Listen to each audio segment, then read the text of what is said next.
Voltamos a apresentar Justiça na Tarde. Justiça na Tarde Debate. Pois bem, são 15 horas mais 4 minutos. Nós vamos iniciando a partir de agora o nosso debate aqui no nosso Justiça na Tarde.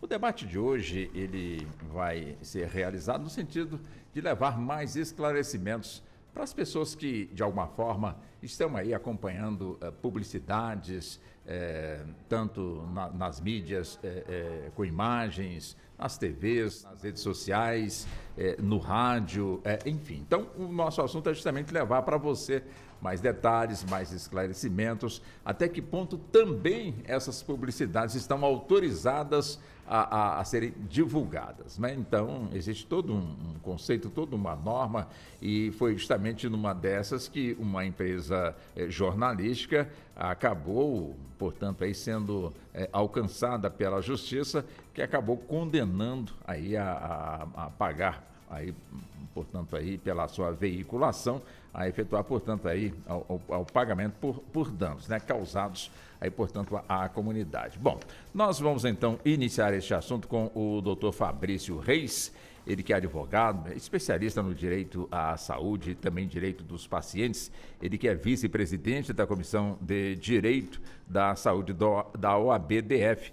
E nós estamos também aguardando e já estão se deslocando aqui para o estúdio os doutores Gabriel Reis Carvalho, ele que é ex-diretor do Departamento de Proteção de Defesa do Consumidor do Ministério da Justiça, como também com o doutor Mauro Leonardo Cunha, ele que é advogado em Direito Digital, especialista em Direito das Tecnologias da Informação, mestre em Ciência da Informação, pesquisador bolsista do Instituto de Computação e bacharelando em Inteligência Artificial. Doutor Fabrício, seja muito bem-vindo mais uma vez aqui aos nossos estúdios. Muito obrigado por aceitar sempre, né, o nosso convite e muito obrigado por estar conosco aqui nos estúdios da emissora. Muito boa tarde, doutor Fabrício. Boa tarde, Walter. Eu que agradeço sempre o convite. É sempre um prazer poder estar aqui participando do programa com vocês. Muito obrigado pela gentileza. Bom, é a questão, né? Publicidade. Quer dizer, hoje nós temos em diversos programas de TV, como também em plataformas digitais, temos aí medicamentos sendo publicizados, inclusive com medicamento, eu não digo caseiro, né? Mas medicamento cuja origem não é possível vislumbrar ali na hora. O fato é que tem ali publicidade, portanto, aí acontecendo. Quer dizer, essa questão de medicamento, ela é liberada a sua publicidade para todo mundo, ou seja, fazer propaganda de um medicamento. Nós estamos focando aqui a questão do medicamento para emagrecimento, mas vamos no geral, né? Generalizar, portanto, essa questão, doutor Fabrício. Walter, você tem um cuidado com a questão de publicidade, não apenas com medicamentos, né, mas com diversos produtos que possam afetar ou prejudicar, né, a pessoa que usa de forma indiscriminada ou sem o devido cuidado ou da forma correta, né? E é claro que medicamentos também eles vão entrar nessa seara, né? Afinal, é uma droga, né? Sim. Então, né, se tem esse cuidado. O que se tem hoje é que a publicidade de produtos que comumente se chama de medicamento, né, mas às vezes é um suplemento alimentar, uma coisa estética, cosmética e tal, até pode-se ter algum tipo de publicidade, né? Tanto que a gente vê muito comumente nas redes sociais. Agora, de remédio mesmo, assim, de medicamento, o comum, e a depender principalmente dos remédios mais controlados, essa publicidade, né, essa divulgação deles, ela é um pouco mais restrito aos profissionais de saúde, né? Então é uma publicidade mais voltada para médico, para o profissional de saúde que faz a prescrição. Porque isso é um cuidado para que um produto desse não tenha um incentivo do seu consumo ou da sua busca de forma indevida, de forma inapropriada, né? Então, quando você faz essa limitação de publicidade e de propaganda para o médico, aí você vai estar trazendo até uma forma de divulgação diferente, né? Falando sobre o seu princípio ativo, sobre a sua formulação, sobre os seus efeitos e tal, para que o médico conheça e possa prescrever, e não que a população, a pessoa comum, ela tente se automedicar, né? Tem medicamentos aí que tem publicidade, né? Dor de cabeça, né? Gripe. De gripe e tal, que esses aí não são controlados, né? São medicamentos ali que são de uso mais comuns e que não tem um perigo, né? E uma questão de cuidado maior, né? Esses mais banais, digamos assim, banal que eu falo no sentido de ser do dia a dia comum, né? Mas à medida que os medicamentos se especializam, que são de usos mais específicos, tem que se ter esse cuidado, sim, na publicidade. Tanto que é muito raro a gente ver outros tipos de de publicidade para o tipo de medicamento. Então, o medicamento controlado, esse é que é o ponto, essa que é a questão. Ou seja, para publicizar, evidentemente, como o senhor muito bem pontuou, tem que ter um público dirigido. No caso, esse público já está especificado, que é o médico, o dentista e também o farmacêutico, seria isso? Exatamente, que é justamente para se ter esse cuidado de que possa fazer a divulgação do produto, mas para quem de direito, né? Para quem de fato possa entender e fazer as devidas prescrições, ministrar, dispensar e etc. É bem interessante. Eu também achei interessante, não é? E nos chama aqui a atenção que de repente a gente vê ali uma publicidade como desencravar uma unha, como de alguma forma tirar piolho da cabeça, né? Enfim, então aparece sempre ali, a gente enxerga como medicamento. Quer dizer, então existe toda uma diferença, não é? Inclusive o senhor citou aqui o suplemento alimentar, que muita gente às vezes vê ali, você tomando esse, né, vai ficar mais forte, vai ter mais saúde, vai ficar mais, né? Enfim, então é importante também a gente diferenciar isso, né, doutor?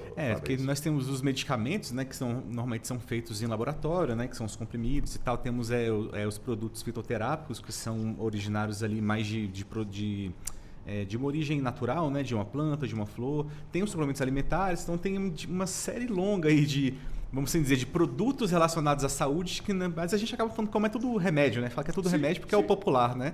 Mas tecnicamente tem essas diferenciações. E isso traz consequências da liberdade de publicidade, de como é que a Anvisa vai autorizar, como é que é comercializado, se é só em farmácia ou não, tal. Então vai ter essas consequências jurídicas. Mas de fato os produtos são diferentes. Perfeitamente. Agora, para essas, o medicamento em si, né? Se exige a exame da bebida, do cigarro, existe também o horário necessário ou apropriado para que esse tipo de publicidade possa acontecer, doutor Fabrício? Não, porque esses medicamentos que têm a publicidade mais livre, digamos assim, acabam não tendo esse tipo de restrição, né? Então, a lei não coloca esse tipo de... Pode continuar. Perfeito. Seja bem-vindo.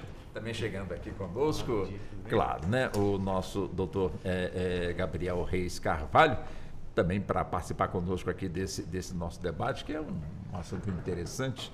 Doutor Gabriel, enfim, também seja muito bem-vindo, viu, doutor Gabriel? Uma boa tarde para o senhor. É sempre muito bom tê-lo também aqui nos nossos debates. Muito boa tarde, Walter. Um prazer imenso encontrá-lo. Boa tarde a quem nos acompanha. Saúdo o doutor Fabrício. Peço desculpas pela interrupção. Devido ao esquema de segurança aqui da Suprema Corte, hoje foi mais difícil chegar no horário.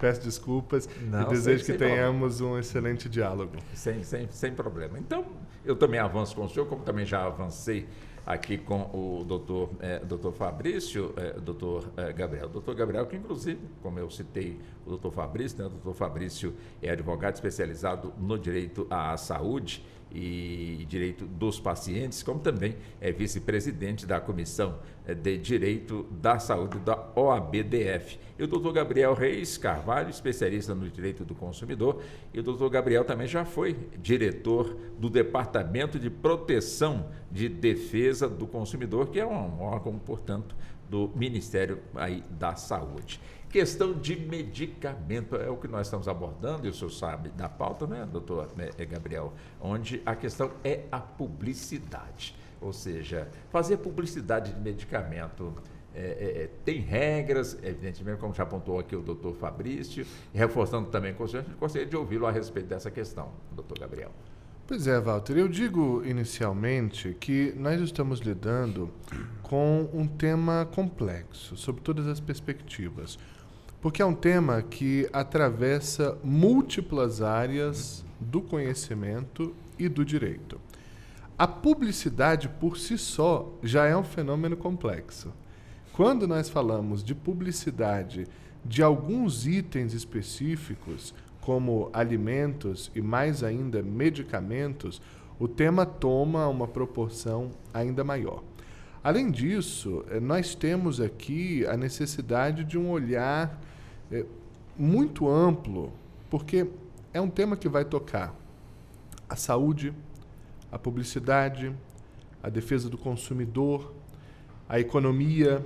Então, o mercado de medicamentos é um mercado amplo, complexo, O Brasil tem vivido um fenômeno no passado recente de um crescente incentivo às pessoas para que consumam medicamentos, o que é sempre um fenômeno delicado e que pode ser perigoso, de modo que nós precisamos olhar com bastante atenção o tema da publicidade. Existem sim regras, né? E essas regras são justamente pensadas na perspectiva da sensibilidade que é um medicamento na vida de uma pessoa. O medicamento pode salvar e o medicamento pode matar. Né?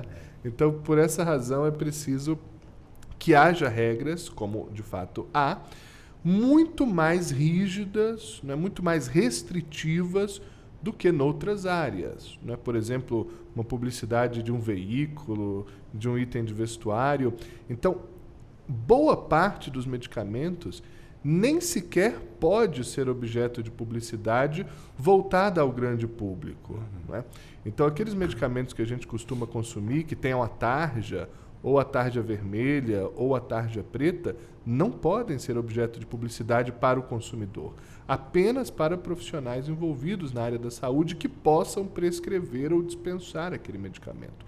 Só os medicamentos isentos de prescrição, aqueles que não têm a tarja, é que podem ser objeto de publicidade para o consumidor. E ainda assim, com uma série de regras e de mensagens de alerta para que o consumidor saiba sempre que aquele produto não é como qualquer produto que ele pode ir à loja, comprar, levar para casa e consumir tranquilamente. Não. Mesmo sem a tarja, mesmo isento de prescrição, é um produto que terá impacto na sua saúde, por isso mesmo a preocupação com a publicidade. Agora é interessante também, né, doutor Fabrício, essa questão, né, que de alguma forma acabou condenando uma empresa, enfim, uma editora, né, que fez, portanto, a publicidade. E ela tentou se defender disso, mas vem cá, a empresa foi contratada para fazer a publicidade. Quer dizer, quem pediu realmente o cliente é que, de alguma forma, tem que responder, e não a empresa. Ou seja, quem, de alguma forma, trabalha no campo da comunicação, teria, vamos colocar assim, a obrigação de conhecer também esses detalhes que a lei impõe, como muito bem foi explicado pelo senhor, como também pelo doutor Gabriel, ou seja, medicamento com tarja preta, tarja vermelha, não pode ser publicizado. E neste caso aqui foi por essa empresa que acabou, portanto, sendo aí punida, mesmo, como diz na linguagem bem popular, esperneou, mas mesmo assim o entendimento da justiça foi de que ela também teria que responder, e tanto que acabou sendo sentenciada por conta desse assunto. Walter, eu entendo que a responsabilidade ali é de todos os envolvidos, né? Então, uma empresa profissional que se presta a fazer publicidade, produzir conteúdo na rede social, qualquer que seja, em rádio, TV, tem que estar ciente das limitações e dos impedimentos também de se veicular certa informação, né? Então, eu entendo que uma vez que uma empresa que ela fuja, né, ela se furte dessa responsabilidade ou não observe isso, ela pode estar sim passível a ter uma consequência, né? Então, falar que não sabia, que só foi contratada para fazer, não é o suficiente, no meu entender, para se afastar uma responsabilidade quando se tem essa imposição legal, claro, né? Ninguém pode falar que desconhece a lei, né? Isso é um preceito básico do direito, né? E claro que na realidade é muito mais complexo do que na teoria, né? Mas uma empresa profissional que se presta esse serviço, ela não pode se furtar desse cuidado de saber o que ela está vinculando, seja em rede social, seja em outras mídias tradicionais também. E para o senhor, doutor Gabriel, como é que o senhor avalia também essa questão? Eu acompanho integralmente aquilo que disse o doutor Fabrício, né? O Código de Defesa do Consumidor, embora não seja a única legislação aplicável a esse fato, estabelece uma série de regras para a publicidade e proíbe que alguns tipos de publicidade aconteçam, por uma razão óbvia: a publicidade enganosa e a publicidade abusiva. Publicidade enganosa, em termos muito simples, é aquela que pode levar o consumidor a um julgamento equivocado sobre aquela relação de consumo, sobre o produto, sobre o seu funcionamento, sobre o seu preço, sobre a sua forma de utilização. Por sua vez, a publicidade abusiva é aquela que pode levar o consumidor a se comportar de forma prejudicial à sua saúde, à sua vida ou à própria sociedade. Então há uma diferença substancial entre o que é publicidade enganosa e o que é publicidade abusiva. Quando a gente fala de publicidade de um medicamento, se ela é feita fora daquilo que a legislação estabelece, o que acaba produzindo para o consumidor, e é esse o objetivo, o impulso de consumir aquele produto, que é um medicamento, nós estamos tratando aqui de um potencial risco à saúde do consumidor. Portanto, há uma abusividade nesse tipo de conduta. Claro que aqui existe também uma discussão muito delicada, que é aquela da responsabilidade. No campo da comunicação, há uma discussão muito forte hoje sobre a responsabilidade do anunciante. E foi essa a matéria de defesa, inclusive, da empresa que foi condenada. Que ali ela era simplesmente o espaço. Sim. E que o responsável por aquele anúncio é que deveria responder. Não foi o entendimento da Justiça Federal. Justamente porque, neste caso, não era nem preciso entrar no mérito do anúncio em si, analisar o que continha aquele anúncio, o que o levou a ser formulado daquela maneira. O fato era objetivamente contrário à legislação. A legislação proíbe esse tipo de publicidade. Essa publicidade foi veiculada. Por essa razão, o argumento da responsabilidade exclusiva do anunciante não foi acolhido pela Justiça Federal, porque é um contexto inteiro objetivamente contrário à legislação. Agora, claro, aqui foi citado que existem os medicamentos que, de alguma forma, são tolerados às suas publicidades, né? Aqueles medicamentos de uso caseiro, vamos colocar assim, né? Uma dor de cabeça, uma enxaqueca, algo, enfim, parecido. Então, a pessoa vai até a drogaria, adquire ali o seu medicamento e bebe. Mas a questão aqui é a publicidade também, né? O pessoal associa ali o mal-estar da pessoa, ali aquele medicamento ali tomou, passou azia, alguma coisa nesse sentido, enfim. Mesmo assim, não soa um certo risco, uma publicidade de medicamento, mesmo que aparentemente seja tão inofensivo assim, doutor Fabrício? Então, mas esses medicamentos que se tem essa autorização de uma publicidade e de uma propaganda, se tem toda uma análise prévia, tem toda essa classificação que vem antes lá da Anvisa, apesar dela não ser responsável pela questão de publicidade, né, mas ela faz a sua incorporação no nosso mercado interno e tal. Então, esses medicamentos, como o doutor Gabriel bem disse aqui, que podem ser comercializados, tal, eles são medicamentos que têm uma baixa toxicidade, não se tem risco de uma intoxicação, de vício, de diversas outras questões que os medicamentos controlados têm. Eles são controlados porque os seus malefícios podem ser grandes quando usados de forma indevida, né, e esses medicamentos que já têm uma certa autorização, eles apresentam um baixo risco dessas intercorrências gravosas. Claro que se você quer tomar um AS infantil em excesso, se você tomar uma aspirina em excesso, você vai ter consequências. Mas isso aí são casos muito extremos, né? Então, nessa normalidade, sim, acaba que, no meu entender, não chega a ser uma exposição a um risco, né? A um potencial lesão à sociedade como um todo, né? Claro, com a publicidade feita de uma forma muito responsável, adequada, de acordo com os preceitos que a própria lei preceitua, né? E inclusive com as ressalvas que toda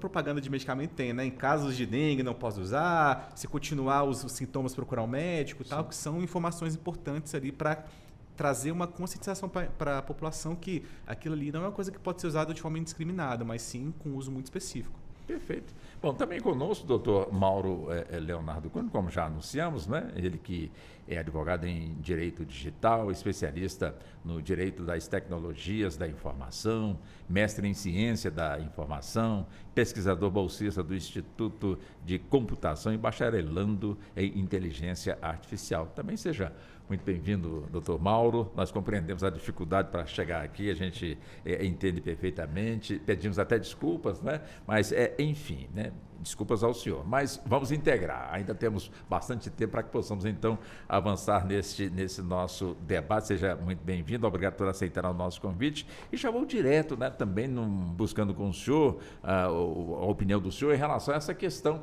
da publicidade de medicamento, né? Nós chegamos aqui com os doutores Gabriel Gabriel, aliás, doutor Gabriel, doutor Fabrício, já trouxeram, portanto, seus pontos de vista em relação à questão da medicação, do medicamento, à publicidade, que não pode a publicidade acontecer em remédios controlados, de tarja preta, vermelha, mas outros, de certa forma, são tolerados. Como é que o senhor avalia justamente a publicidade de medicamento, de remédios? Boa tarde para o senhor. Boa tarde. A publicidade, claro, tem que existir, né? É importante que as informações sobre medicamentos sejam públicas. A questão é para quem e como se publiciza, né? Eu estava ouvindo os colegas aqui correndo para cá, mas sintonizado pelo celular, né? Aqui está em obras, mudou tudo, a gente está acessando por um caminho completamente diferente e eu atrasei um pouquinho mais porque eu tenho um cãozinho idoso e eu saí do veterinário para cá. Foi uma coisa meio complicada, né? Mas vamos lá, e isso acabou me dando um lampejo, né? Porque a gente tem falado muito sobre os remédios humanos, medicamentos humanos, mas o Brasil tem uma área inteira de com agropecuária muito grande e remédios de uma potência enorme, disponíveis com controle menor do que desejável na área rural, tá? Até mesmo no entorno das grandes cidades, em que já começava a haver fazenda, etc. E substâncias absolutamente muito potentes, numa concentração maior, né, do que seria dada para o humano. E muitas vezes o público que vai para a academia e quer ficar marombado e etc., faz uso de medicamentos que não são desses que a gente está falando. Não são dos medicamentos destinados ao uso humano, né? E que tem também um controle farmacêutico, mas tem uma fiscalização que, por exemplo, não está no Ministério da Saúde, está no Ministério da Agricultura. Então, a gente tem um segundo sistema a olhar sobre o qual se fala muito pouco.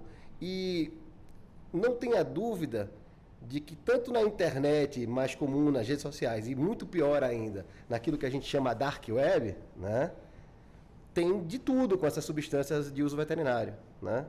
Se eu não tivesse tido talvez o problema com o meu cãozinho, não tivesse pensado nessa. E é uma coisa impressionante como a gente discute como sociedade toda a situação dos remédios humanos e esquece que as substâncias estão disponíveis para o mercado em concentrações muito maiores, né? De forma não adaptada para consumo humano, porque às vezes o que não é o princípio ativo, né, que é o excipiente, é outro completamente diferente, porque imagina o que é a musculatura de um equino, de um cavalo, e a musculatura de um ser humano, e tem injeções que são intramusculares, por exemplo, né? E você vai seres humanos que por uma ansiedade fazem uso desse tipo de substância, né? Então, até aquela publicidade que é para o meio veterinário e deveria ser controlada como é humano para o odonto e para o médico, né, e para o farmacêutico, acaba que no meio rural, né, ela é voltada para o fazendeiro e não deveria, ela deveria ser voltada para o agrônomo e para o veterinário, né? O agrônomo, porque ele acaba sendo aquele grande centro de informação, né, mesmo que ele não lide diretamente com os animais. Então, o zootécnico, né, e o veterinário têm uma necessidade de informação específica sobre essas substâncias. E substâncias que, assim, mesmo o pessoal de fazenda não pode usar trocado. Uma coisa que é boa para equino não funciona necessariamente igual em bovino. Percebe? Às vezes até em raças diferentes de bovinos, né? Pelo tamanho, né? Você tem algumas raças de bovino com musculatura muito maior, etc. E essas coisas, feliz ou infelizmente, estão disponíveis na internet, né? Então a gente está vendo, às vezes, a ponta do iceberg, né? Que é aquilo que causa uma morte, e a gente não está vendo aquilo que causa dependência de longo prazo, né? A gente tem, nas grandes cidades, um controle muito maior das academias, dos profissionais de educação física, etc. Da cidade média para a cidade pequena, né? Eu digo assim, que a cidade média tem aquela cidade média que é quase uma cidade grande e tem aquela cidade média que é quase uma cidade pequena. Dessa menor cidade média até a cidade pequena, o controle é muito menor em volta das academias, etc. Então, a gente tem uma situação de abuso de substâncias que é também influenciada por essa publicidade até certo ponto não normada e com controles, inclusive, de ponto de vista de norma infralegal, muito menores do que os que são aplicados para as drogas humanas. E essa é uma preocupação muito específica minha, porque nós somos um país que tem uma imensa área rural e uma imensa atividade econômica rural, né? E essa atividade econômica rural não pode parar para bem de todos nós. Mas a gente também precisa controlar o acesso dos humanos a essas substâncias. Pois não, doutor Fabrício. Até pela área de formação dele também, que além dessa questão de medicamentos que são de uso veterinário, né, e tal, tem a questão também do crescimento dos marketplaces, dessa plataforma de venda online que todo mundo tem no celular, às vezes 2, 3 plataformas diferentes e tal. E lá você encontra muito facilmente os remédios milagrosos, né? Para emagrecimento, para crescer massa, para isso, para aquilo e tal. E ainda tem esse desafio também, né? Dessa falta de controle que o Estado acaba tendo e de forma até... que a gente até consegue entender, porque realmente é um desafio grande, né? Você regular e cuidar das redes, né? De forma... Mas tem esse mercado que já virou praticamente um mercado paralelo, né? Então, hoje, no aplicativo celular, você consegue facilmente comprar medicamentos muito milagrosos aí, por preços, inclusive, muito acessíveis, né? E sem, assim, maiores informações. Aí, quando você vai ver nos comentários, você vai, deu queimadura na minha pele, deu isso, deu aquilo e tal. Né? Mas também tem esse desafio, além do que o Dr. Mauro também muito bem trouxe. Deixa eu passar também esse assunto para o Dr. Gabriel, que, claro, né? Importante também ouvi-lo, Dr. Gabriel. Cumprimento, Dr. Mauro, bem-vindo. Interessante esse ponto, e foi essencial que o Dr. Fabrício tenha levantado essa questão também dos marketplaces, na decorrência da fala muito interessante do Dr. Mauro, porque de fato os marketplaces nos últimos anos revolucionaram completamente a forma de o consumidor consumir. Completamente. Né? Antes era muito fácil identificar. O consumidor abria o site da empresa perante a qual desejava comprar, aqueles produtos eram oferecidos por aquela empresa e era com aquela empresa que o consumidor lidava. Simples assim. Né?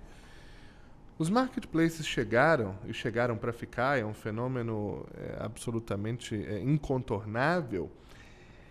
E agora sim o consumidor está tendo mais informação sobre isso, mas por um bom tempo o consumidor não tinha noção daquilo que ele estava fazendo. Ele achava que estava comprando no site daquela loja que a vida inteira ele frequentou na rua próxima da casa dele, mas na verdade a cara é daquela empresa, mas ali dentro tem dezenas, centenas de outras empresas que ali ofertam seus produtos. Né? No começo, a gente dizia que era mais ou menos como se um site de compras tivesse virado não uma loja, mas um shopping center, né? Em que diversas lojas oferecem seus produtos. Mas é um fenômeno ainda mais amplo do que isso. Né? E aí eu acrescento um outro aspecto. Existe hoje uma facilidade enorme das compras que são feitas perante fornecedores que não estão no Brasil. É muito fácil hoje comprar. Comprar dos Estados Unidos, comprar da China, pessoa física individualmente considerada. Né? Os sites, inclusive, estão em língua portuguesa. Às vezes aceitam até o pagamento em Pix, né? Formas facilitadas. Mas esse fornecedor está fora do país. Produzindo fora do país, distribuindo fora do país. E acaba escapando da nossa legislação que, em matéria tanto de defesa do consumidor quanto de saúde, é bastante avançada. Bastante avançada e bastante boa também, se nós formos comparar com outros países parecidos com o nosso, ao menos naquilo que me cabe mais diretamente, que é a defesa do consumidor. Então, isso acaba permitindo que produtos entrem no mercado brasileiro, né, que não deveriam entrar, ou que serão utilizados de uma forma inadequada, o que vai aumentar o potencial de dano à saúde. Né? Vou usar um exemplo aqui para ficar ilustrativo, que não é de medicamento, só para fugir um pouco. Né? No Brasil é proibido o cigarro eletrônico. Basta sair à rua, que nós estamos completamente infestados de cigarros eletrônicos. Talvez nós mesmos aqui consumimos, ou pessoas muito próximas de nós. É um produto proibido no Brasil. Basta andar por qualquer cidade que ele é tranquilamente oferecido em shopping center e em tantas outras lojas. Né? Isso para dar um exemplo, fora do contexto de medicamentos, de como existe uma dificuldade no campo da fiscalização, existe uma dificuldade provocada por essas novas formas de consumo, e eu não estou de jeito nenhum criticando essas formas de consumo. Estou só apontando aqui, apresentando aqui uma consequência que é negativa. Há outras que são muito positivas. Mas para que a gente se atente que no campo dos medicamentos, que eu comecei dizendo, já é um campo complexo, nós temos um complicador provocado pelos marketplaces que tornaram muito mais difícil que o consumidor saiba com quem ele está contratando, de quem ele está comprando, E hoje, as compras online que permitem que qualquer pessoa compre de praticamente qualquer país, qualquer tipo de produto, e ele entra no território brasileiro. A quantidade de produtos que entram no território brasileiro todos os dias torna a fiscalização de um por um completamente impossível, né, em todos os campos. Se nós pensarmos nas fronteiras secas, né, eu estive poucos dias atrás ali na nossa fronteira de Foz do Iguaçu, Ciudad del Este, que é um dos maiores comércios transfronteiriços do mundo. É inviável a fiscalização de tudo que acontece ali. Nos nossos portos, igualmente, pensar aí no Porto de Santos e em tantos outros, a quantidade de mercadorias que entram todos os dias é enorme. Nós estamos tentando avançar em inteligência, em formas, inclusive, mais tecnológicas, mais inteligentes, de olhar o que entra, mas isso tudo produz um desafio grande para a saúde da população brasileira, porque, como disse, tanto a fiscalização como a própria adequação desses produtos ao que neste país está regulamentado constitui um desafio constante. Doutor Fabrício, antes de voltar de novo mais uma vez com o doutor Mauro, eu também gostaria de avançar um pouco mais no que o doutor Mauro trouxe. Quer dizer, é preocupante, né? Não é de hoje que se preocupa com frequentadores de academia, onde essas pessoas, para deixar o corpo do jeito que elas pretendem que fique, elas acabam, então, aceitando determinados conselhos, entre aspas, de que determinada medicação, como muito bem pontuou aqui o doutor Mauro, medicação voltada, portanto, para animais, né, de grande porte, e essas pessoas terminam, de alguma forma, utilizando. Sabemos que existe toda uma preocupação de fiscalizar por parte da polícia, por parte dos órgãos competentes, mas e as academias? De alguma forma, eu imagino também que elas, de certa forma, fiquem preocupadas com essa questão. Bem, diante desse levantamento, o que fazer, né? Ou seja, aí a publicidade pode entrar no sentido de chamar a atenção sobre os efeitos nocivos que determinados medicamentos, se vierem a ser tomados sem, portanto, a receita médica, sem, portanto, a conveniência médica. Quer dizer, como é que a gente pode entender isso também? É um grande desafio, né, Walter?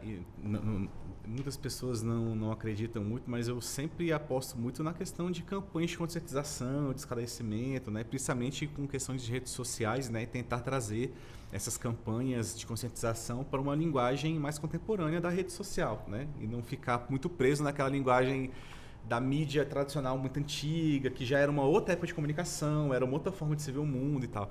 Que a gente fala, você está falando de academia, mas quando você para pensar em usos indiscriminados e indevidos de substâncias, medicamentos, você pode partir para vários, né? Então, hoje está muito disseminado, por exemplo, o uso de creme para clarear dente, de creme para... Eu vi um que era um creme para crescer os seios da mulher sem precisar botar silicone, por exemplo, que podia causar, inclusive, queimadura e tal. Tem até mesmo usos pela juventude, né? Além do cigarro eletrônico, mas assim, dessas substâncias de anabolizante e tal, até mesmo substância para questão sexual, né? Tem o uso indevido do Viagra, tem os usos indevidos Tadalafila, então são coisas que estão se popularizando, então quando você começa a abrir esse leque, você vê que vai para várias áreas aí de usos indevidos de substâncias, né? Inclusive nos cigarros eletrônicos colocam outras substâncias além de só o tabaco, né? Ou usam outros tipos de substâncias também. Além de uso indiscriminado de medicamentos que deveriam ser controlados, por exemplo, mas que têm efeitos psicotrópicos e tal. Então isso é um problema que quando você começa a puxar a linha, vira uma coisa gigante. Eu acredito que acho que muito passa pela questão de uma conscientização mesmo, de trazer essa informação de forma clara, trazer para as redes sociais e fomentar o debate. E, infelizmente, eu não vejo muito esse esforço, né, nessa questão específica. A gente vê que o debate está sempre ali permeando, está sempre, né, orbitando aqui a nossa sociedade, mas nunca se dando talvez uma devida atenção e um devido cuidado em relação a isso, né? Talvez falte um esforço maior dos órgãos competentes, né, de talvez tentar trazer essa discussão para uma luz maior e não que seja só no mês tal, no mês da cor certa, né, mas que seja uma discussão aí talvez constante, né? Quer dizer, quando a gente chega nesse ponto, doutor Mauro, a gente, de alguma forma, pode também chegar em quem vende esse tipo de produto, esse que não deveria, portanto, estar sendo encontrado sem nenhum tipo de controle, sem nenhuma indicação médica. Quer dizer, pagamos um preço caro por estarmos num país de tamanho continental ou nos falta realmente ainda um preparo mais adequado para que possamos agir e, de certa forma, proteger quem tem que ser protegido? Você me lembrou meus professores da faculdade agora, que a resposta quase que é sui generis, ou então uma teoria mista, né? As duas coisas são, até certo ponto, verdade, né? O gato está morto, está vivo até que se abra a caixa, né? O que eu estou querendo dizer é o seguinte, só licença para uma coisa, porque se trata de dinheiro da União, e aí está referenciado lá que eu sou bolsista do Instituto de Computação, mas é o Instituto de Computação da Universidade Federal de Alagoas, tá? Tá. É só porque é dinheiro da União, a gente tem que falar, né? Sim, então, assim, primeira coisa, a gente tem escutado, inclusive nessa casa, coisas como seguir o rastro do dinheiro, que é uma coisa internacionalmente bem compreendida, né?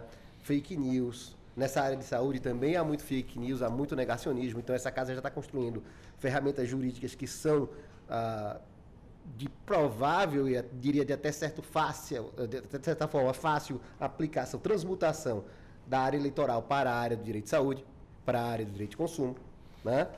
Mas eu queria evocar aqui o Milton Nascimento, né? Que falava assim que o artista canta ainda um pouquinho, a voz já não está mais aquela coisa, mas que o artista tem que ir onde o povo está.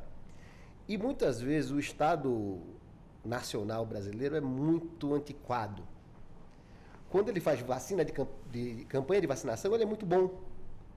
Quando ele pensa tudo que está muito perto do jurídico, ele tem um ranço de querer ser antiquado e oficial demais. E aí, às vezes, o formalismo é amigo da boa forma. Assim como o modismo é inimigo da moda, quem entende de moda não quer modismo. Quem quer fazer uma coisa formalmente bem construída não pode cair no formalismo, né? E isso não é tão evidente quando a gente fala forma e formalismo, mas o formalismo é um apego ruim à forma. Um apego bom à forma quebra os formalismos. Por exemplo, eu estou pensando numa publicidade sobre substâncias e eu sei que as academias, por exemplo, ganham com esse mercado. Por que eu não obrigo as academias a terem painéis de informação sobre isso? Então, às vezes a gente gasta com campanha de TV, rádio, rede social, sai mais caro e não chega naquele destinatário final. E se ele está na academia e aquilo é lembrado para ele no ambiente da academia, a gente chega no momento em que ele está pensando. Então, assim, eu tenho tido sempre na minha carreira conversas com o Legislativo, né? E muitas vezes convidado por eles, o que muito me honra. E no papo com eles eu sempre penso assim, vocês estão pensando a lei para resolver o problema que a imprensa gritou sobre ontem, mas o amanhã já está desenhado aqui. E se vocês fizerem a lei para ontem, vocês já vão começar atrasados. Foi assim na época do processo digital, que eu falei para eles na época tá lá no E-Democracia, estavam trabalhando o Código de Processo Civil, eu fiz, olha, vocês vão acabar criando um capítulo que vai ser todo não usado, vai vir uma legislação específica. Eles mesmo depois criaram a legislação específica. Então, assim, todo esse controle de medicamento depende de, eu imagino, a criação de alguns lugares de cooperação entre a área de saúde, a área da agricultura e a área da educação física. Nós somos muito formalistas em criar os feudos e nós não temos trabalhado na formalização das pontes entre esses feudos, né? Eu sou nascido no Recife, tem uma música do Lenine que faz assim, a ponte não é para ligar ilhas, ela meio que destrói o arquipélago. A ponte torna aquela cidade toda uma cidade como se não fossem ilhas. Então, a gente não precisa desmontar as ilhas. Se a gente souber construir as boas pontes, né, o profissional da educação física, o profissional de psicologia, né, o profissional de publicidade vão poder interagir bem com o Estado. E como a gente fica, no executivo isso é muito forte, né? O ministério disso, o ministério daquilo outro, e as políticas ficam muito fracionadas, né? A gente não tem as boas instâncias de comunicação. E isso é um problema de geração de legislação. A gente precisa criar uma outra forma de legislar, né? Não é deixar de usar a lei nacional, não é isso não. É que a lei nacional precisa ser pensada em outros termos. Para voltar para a base do Kelsen, lá que ele falava que toda, né, hipótese tem que ter uma prestação, né, deve ser uma prestação, e não acontecendo essa prestação deve ser uma sanção. Então, no duro, só é capaz de editar uma norma jurídica, eu não estou falando de lei, lei é um documento político, né, que é impresso pelo Estado, mas a norma é algo que alguém lê e entende, aqui tem uma sanção. Se essa sanção é muito difícil de vislumbrar ou muito difícil de aplicar, essa lei simplesmente não é, do ponto de vista nem teórico ou jurídico, uma norma. Ela é só uma lei. Ela é um édito do mundo político juridicamente válido, porque você seguiu o processo legislativo. Mas no duro, se eu não consigo entender qual é a sanção, se eu não consigo perceber muito claramente que a sanção vem para a minha vida, aquela norma, se não é 100% inexistente, é quase inexistente. Percebe? Então a gente tem esse problema de tornar a sanção muito clara. E muitas vezes a gente peca porque a legislação, a lei, acaba esperando que venha um decreto, que venha uma instrução normativa e uma portaria para que possa vir a sanção. A sanção precisa ser um pouco mais clara e nisso o legislativo tem pecado muito, né? E assim, é importante para os assessores de deputados que às vezes estão escutando aqui, e deputadas e senadoras e senadores que escutam aqui a Rádio Justiça, gente, a sanção tem que ser clara. Se a sanção vai depender da sua aplicação de uma instrução normativa, o que você acabou de escrever não foi uma lei. Só foi uma lei do ponto de vista formal. Do ponto de vista material, no duro, não foi uma lei. E isso é o que gera os problemas que a gente tem hoje com a internet, né? Com o marketplace. Porque no duro, o nosso... E às vezes o legislador também se apequena. O nosso Código de Proteção e Defesa do Consumidor, que quase trata o consumidor como coitadinho, embora aí por suficiente, eu quero crer que o código é mais do que isso. E eu militei nessa área, acabei entrando para a área que eu estou hoje, porque eu defendi empresas da área de tecnologia, né?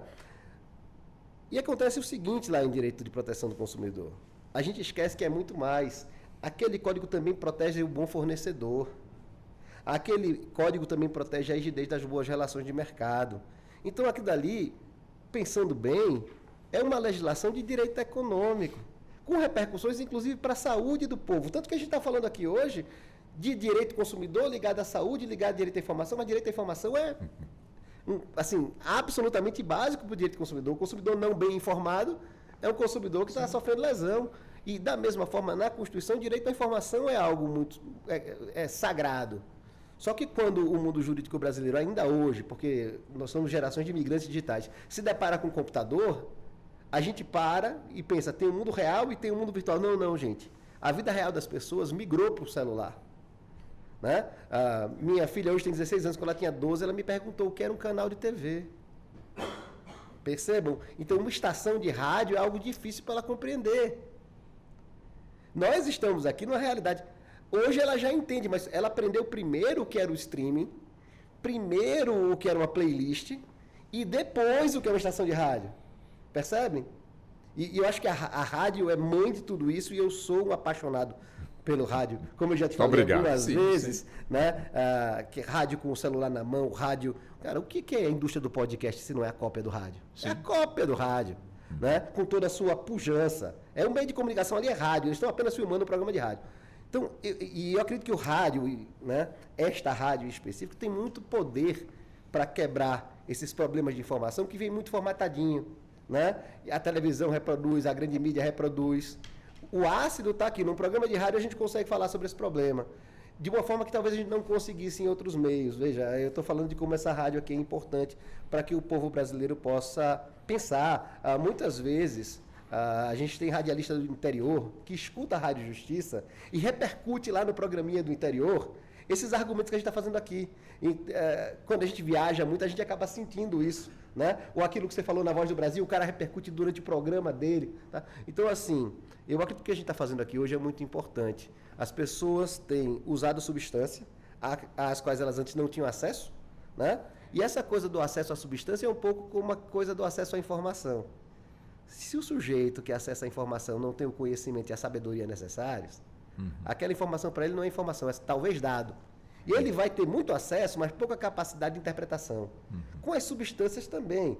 Se a pessoa tem um nível sociocultural elevadíssimo, se cuida da saúde, se frequenta o médico pelo menos 2 vezes por ano, faz todos os exames e tem acesso a uma substância e consegue pegar o celular e ligar para o seu médico e bater 2 minutos de papo pela mensagem, né? Não quero falar marca de ninguém aqui, pela troca de mensagens, vai ser muito bom para ele ter acesso àquela substância.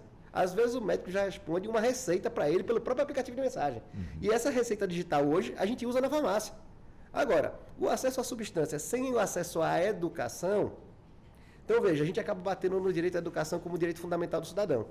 Então, essa divisão toda em áreas do direito, o direito do consumo, o direito da saúde, o direito da informação, isso é secundário. Primeiro é o direito do cidadão. O direito do cidadão ele tem que ser bem educado para poder ser bem informado, para poder cuidar da saúde.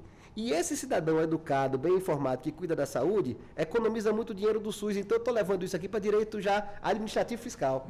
A gente tem que pensar orçamento. É muito mais barato para o orçamento público, e aí o problema aí também no legislativo, é que só se olha de rubrica por rubrica.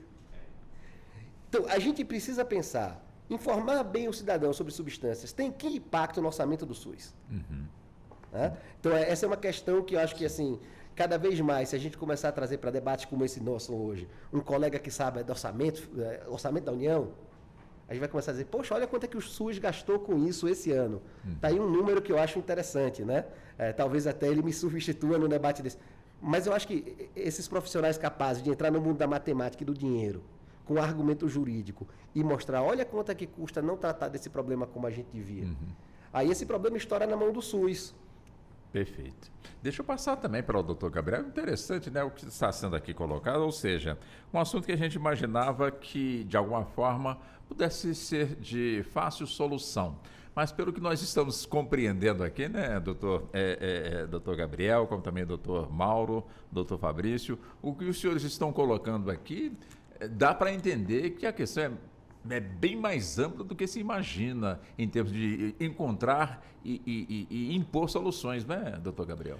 É muito ampla. É ampla em todas as perspectivas. Primeiro, aquela do indivíduo.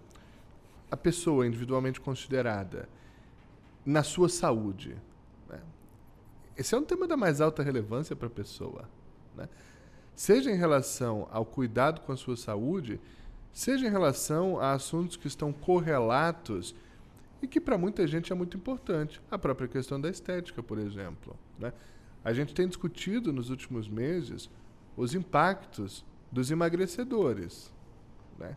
Que impactos tem causado? Econômicos, na saúde, também no Sistema Único de Saúde, como muito bem pontuado.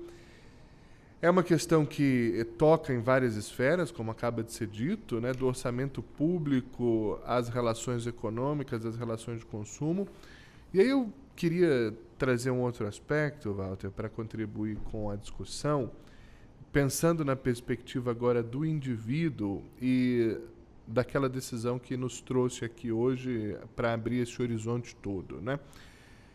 Existe um problema sério, e que é um problema, sob certo aspecto, crônico da nossa população, e que tem a ver com a questão da publicidade de medicamentos, que é o problema da automedicação. A automedicação é perigosa, é muito perigosa. Houve no passado algumas campanhas, eu também sou super a favor das campanhas, o Dr. Fabrício pontuou muito bem, houve no passado algumas campanhas, talvez tímidas, mas houve, em relação aos cuidados com a automedicação. Existem alguns medicamentos, também foi muito bem explicado pelo Dr. Fabrício, que vão possuir uma capacidade lesiva mais baixa. E o consumidor já conhece, já está acostumado, ele mesmo pode recorrer. Né? Você mesmo citou, Walter. O caso de uma dor de cabeça, o caso de uma tosse, uma indisposição. E existe também na legislação todo um arcabouço para isso. Né? Nesse contexto de medicamentos, são chamados de MIPs, né? Medicamentos isentos de prescrição médica. Aqueles que a pessoa vai ali e pode escolher a depender dos sintomas que ela tenha.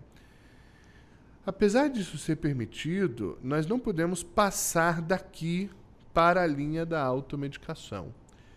E aí nós tivemos, por exemplo, a questão que tem relação com esse tema da retenção das receitas de antibiótico. Porque a situação do antibiótico estava sem controle. A população estava consumindo antibiótico de forma desordenada e isso estava provocando uma resistência das bactérias em relação aos medicamentos. A bactéria estava ficando mais forte que nós. Né? Então foi preciso fazer um jogo aí, tomar medidas para que a população deixasse de consumir antibiótico de forma indiscriminada. Então passou a recair sobre o médico a responsabilidade da prescrição, inclusive com a retenção de receita. O que ainda não é cumprido à risca em muitas farmácias e drogarias do país. Né? Melhorou muito, mas não é tão difícil ir à farmácia e sair de lá com um antibiótico na mão. Então, é preciso agora avançar no outro aspecto, no controle dessa medida que trouxe benefício para a população. Então, eu quero dizer à pessoa que nos acompanha aqui que tenha muito cuidado com a automedicação, porque isso pode provocar danos sérios à saúde, né? Eu conheço pessoas do nosso convívio, às vezes, que chegam ao ponto de, vou dizer aqui brincando, auditar a receita médica. Não é raro a pessoa ir ao médico, sair de lá com o seu receituário e dizer, não, esse aqui o médico passou 150 miligramas, mas é pouco para mim, eu vou comprar o de 250. Né? Ou então, o médico prescreveu aqui que é para tomar 10 dias, mas 10 dias é demais, eu vou tomar só 5. São hábitos que as pessoas vão criando em relação à forma como vão consumir os medicamentos que o médico que acompanha o tratamento daquela pessoa prescreveu. O que isso tem a ver com publicidade, que é o que nos traz aqui? A publicidade de medicamentos é tão controlada assim justamente para evitar que o consumidor crie hábitos de consumo em relação aos medicamentos que vão fazer mal à sua saúde, né? Veja, é delicado andar por uma cidade como Brasília hoje. Nós praticamente vivemos na própria geografia da nossa cidade, né, entre farmácias e drogarias. Sim. Né? A cada 100 ou 200 metros ou menos, né, há uma proliferação de farmácias e drogarias. O que isso traz como consequência para a população? Me parece que há um excesso de consumo de medicamentos. E me parece arriscado esse fenômeno. Portanto, é preciso que o consumidor tenha o cuidado de tratar da sua saúde com os profissionais que estão habilitados para prescrever ou dispensar medicamentos, sob pena de colocar a sua própria saúde em risco. Bom, nós estamos caminhando para fechar aqui a primeira hora, doutor Fabrício. Para fechar em 2 minutos, depois eu volto também com o senhor, também nessa mesma ótica, né, que foi levantada, também gostaria de ouvir do senhor, né, a gente achando, ou pelo menos a impressão que se tem, que existe todo um controle aqui no Brasil para poder de alguma forma disciplinar essa questão, mas não é bem assim, né, doutor Fabrício? Na verdade, a gente tem sistemas e instituições de controle que são muito eficazes assim, e que fazem um ótimo trabalho, mas aí a gente parte para o tamanho do Brasil, né? A quantidade de pessoas, a população de mais de 240 milhões de pessoas. Então, realmente, apesar de uma eficácia ali, de uma fiscalização, de uma atuação, a gente vê que ela ainda continua, não vou colocar insuficiente não, mas podemos colocar que ela não está dando conta da demanda, né? E aí a gente volta mais uma vez daquilo, né? Talvez a estrutura que nós temos hoje, ela seria suficiente, um pouco mais eficaz aí numa realidade de 10 anos atrás, de 5 anos atrás, antes de rede social, inclusive antes de uma... Que a gente está num mundo hoje, Walter, que é muito doido quando você para pensar que nós temos 3 gerações coexistindo com culturas de consumo, culturas de vivência, culturas de uso de medicamento, de alimentação, está completamente diferente. E é um borbulhão aqui e no meio disso tudo, a rede social misturando isso tudo e fervendo esse negócio todo. Então é uma situação que por mais que a gente sempre avance de um lado, sempre vai estar um outro lado ali, um outro problema crescendo ou se encontrando soluções, né? Então, por mais que se encontre, por exemplo, formas de aumentar... A Anvisa tem tomado sempre muitas medidas para evitar a entrada de medicamentos, de produtos inapropriados e tal, mas aí vem, por um lado, se acha uma forma de se burlar. Vou usar o exemplo da questão da importação de cannabis medicinal, né? Que teve uma época que era autorizado pela Anvisa a importação de flores e de folhas, né? Para uso medicinal e tal. O pessoal começou a fazer todo um esquema para trazer para uso recreativo. Eu nem acho o termo mais adequado, mas é o comumente usado, né? E aí, por conta disso, desses poucos que burlavam isso, a maioria que de fato necessitava do uso medicinal acabou sendo prejudicado porque foi proibido pela Anvisa e tal. Então, assim, se toma uma medida para resolver o negócio, mas se burla de outro, né? E aí fica nesse ciclo sem fim. Falar que é ineficiente, que não tem, não sei se seria talvez a melhor percepção. Acho que temos sim, são boas, mas é que o desafio às vezes é aquele dilema de Sísifo, né? Ele está ali para sempre e nunca vai resolver, né? Bem, eu peço licença ao doutor Mauro, peço licença ao doutor Gabriel, ao doutor Fabrício, para que possamos ir ao intervalo.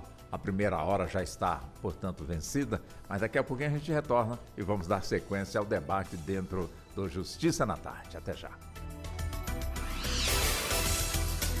Você está ouvindo Justiça na Tarde.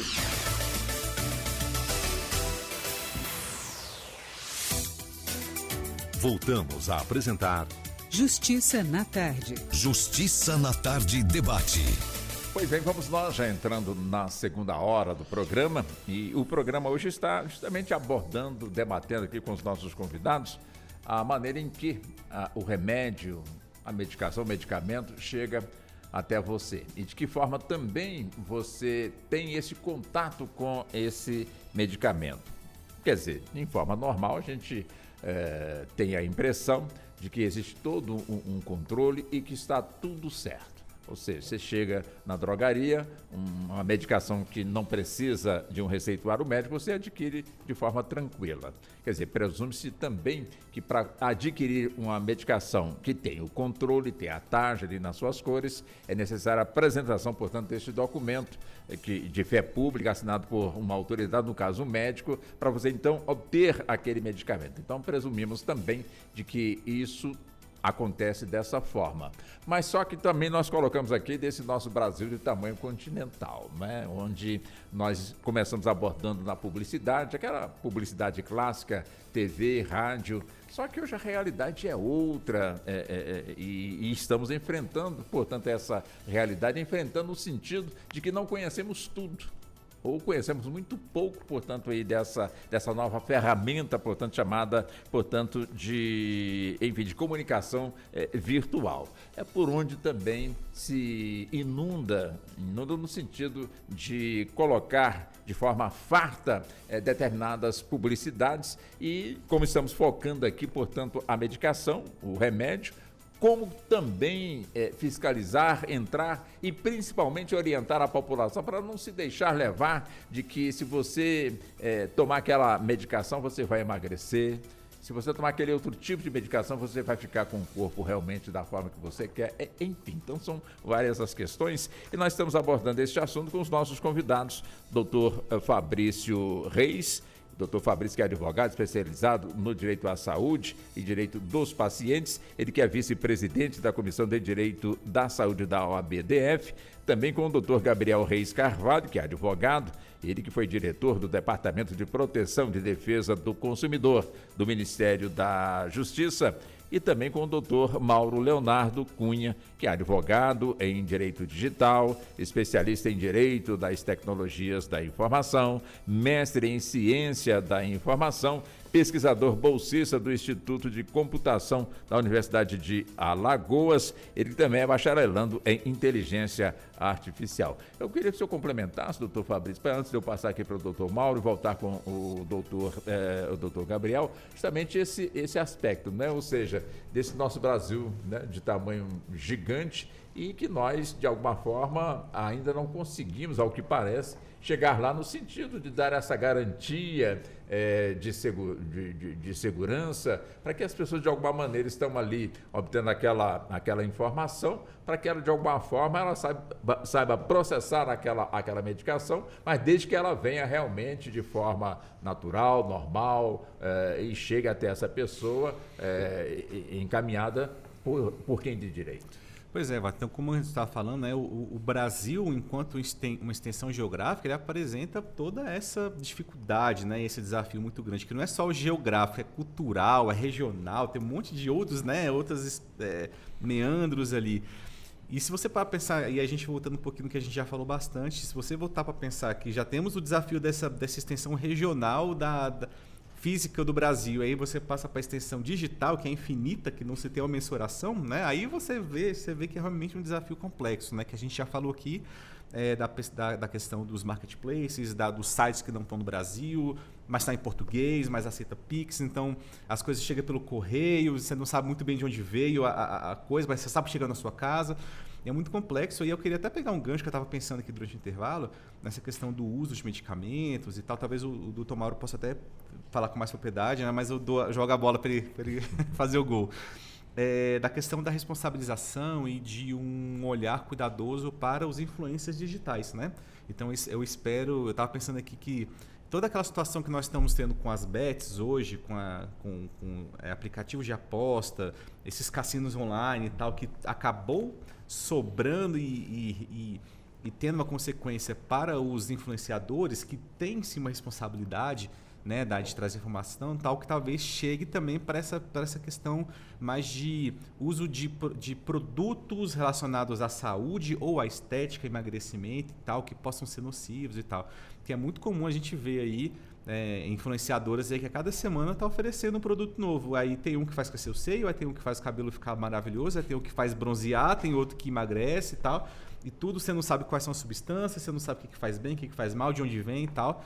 E aí temos casos aí de pessoas que usaram, e não são poucos casos, né, de pessoas que usam esses produtos, eu não vou nem falar medicamento, mas de produto mesmo, né, porque eu coloco a estética junto também, né, até porque muitas vezes a questão do emagrecimento é uma questão estética, não de questão de saúde, né, que acaba tendo consequência queimadura, acaba tendo falência de órgão, acaba perdendo o rim, acaba tendo problema, câncer, um monte de coisa, e aí como é que fica a responsabilidade desse influenciador que estava ali corroborando e dando um aval do uso daquele medicamento, falando que ela mesma usou, ela mesma pessoa usou e teve resultado, né, enganando. Então, eu acho que talvez essa chamada de responsabilidade dentro dessa questão da rede social, porque controlar as empresas fornecedor é complicado, mas você chegar no influenciador que está vendendo, eu acho que é muito mais possível, muito mais acessível e pode ser uma forma de inibir, talvez, né, a proliferação do que está sendo hoje, né?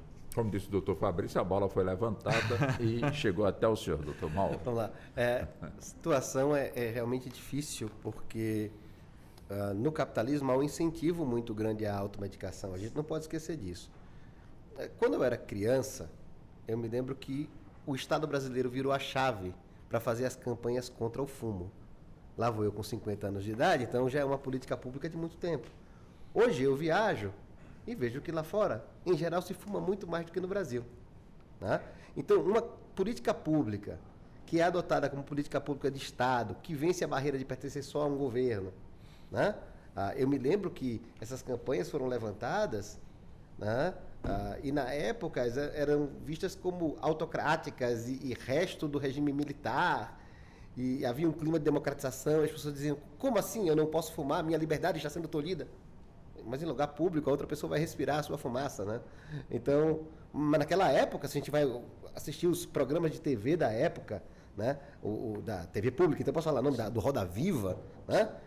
Aquela entrevista, era o Paulo Maluf, à época ele era, acho que governador do estado de São Paulo, né? E uma lei do estado de São Paulo proibindo o fumo, que depois virou lei federal.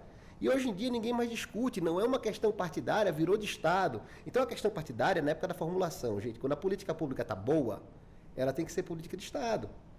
E aí, a gente não vê isso em relação a medicamentos, por exemplo. Por que no rótulo do cigarro vem a foto lá da doença que ele pode gerar?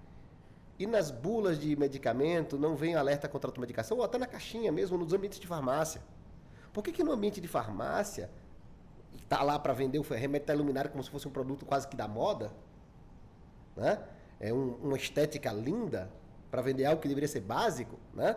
Então ali tem um apelo pelo consumo. Por que eles não são obrigados a listar os malefícios da automedicação? O ambiente de farmácia, que é muito luxuoso hoje, franquias enormes, ali tem que ter o alerta. Na hora da pessoa consumir, está lá o alerta. Não é só fazer programa na TV, rádio, não. Ali, naquele momento, intervenção estatal, obrigatório o cara manter na farmácia. A gente tem lá obrigando os estabelecimentos a ter cópia do Código do Consumidor e fica escondido lá no canto. Mas, não, algo grande. 1/3 do tamanho da publicidade do medicamento tem que ser dedicado ao alerta contra a automedicação. Porque tem uma coisa sobre a qual nós, em geral, não pensamos, até que vamos chegando a uma idade um pouco mais avançada, né? Que a gente chama de problema de DNA, data de nascimento antiga. Então, a gente começa a entender um troço chamado interações medicamentosas. E mesmo aqueles remédios, né, em que não se exige, para os quais não se exige receita para aquisição, quando consumidos em conjunto, e acreditem em mim, com uma certa idade vocês vão precisar de remédio para várias coisas, começa a ter risco de interação. E nós temos no Brasil, inclusive na classe média alta, nos pequenos ricos, com planos de saúde mais caros, o hábito de ir direto ao especialista. E, com isso, corta a via do clínico. Eu, numa coisa dessa, tomei muito remédio ortopédico para controle de dor, por causa da hemorragia de coluna, etc. E meu ortopedista jamais pensou no meu trato gastrointestinal. Pois eu virei uma pessoa com gastrite crônica. E aí também é uma coisa, a gente não pode fugir da constatação de que o SUS é importante. Porque, assim, não é só pagar o dinheiro e ir direto ao especialista, e quem cuida do seu organismo como um todo. Então, a gente precisa passar a revalorizar o clínico. Primeira coisa.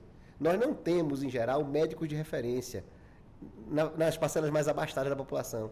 Ele quer o melhor, divide o corpo, né? Quem é o melhor ortopedista, quem é o melhor oftalmo, referência o médico de família desapareceu. E isso é muito grave, porque o médico de família tinha que saber o que é que meu ortopedista me passou, o que é que meu cardiologista me passou, o que é que a minha psiquiatra me passou, certo? E assim por diante, para dizer, não, cara, peraí, isso aqui vai fazer mal ao teu pâncreas. Como é que eu vou saber disso, paciente? Eu não estudei esse troço. Então, a gente tem que pensar holisticamente sobre saúde. E o pensamento holístico sobre saúde tem que influenciar a legislação e tem que influenciar as instituições médicas. Eles têm lá os colégios de especialistas aos montes, né? Mas as interações entre eles não são bem fomentadas pelas políticas públicas nacionais, né? Enfim, e no final das contas, nos rincões, às vezes não há um especialista, então o problema é o outro. Então, na sociedade muito conectada, a gente vai ter que dar acesso ao especialista que está nos rincões, mas reconstruir o clínico nas grandes cidades. Olha que interessante, né? E reconstruir o clínico como um grande canal de passagem do direito à informação, né? A gente está falando de substâncias, mas também, olha, condições de trabalho.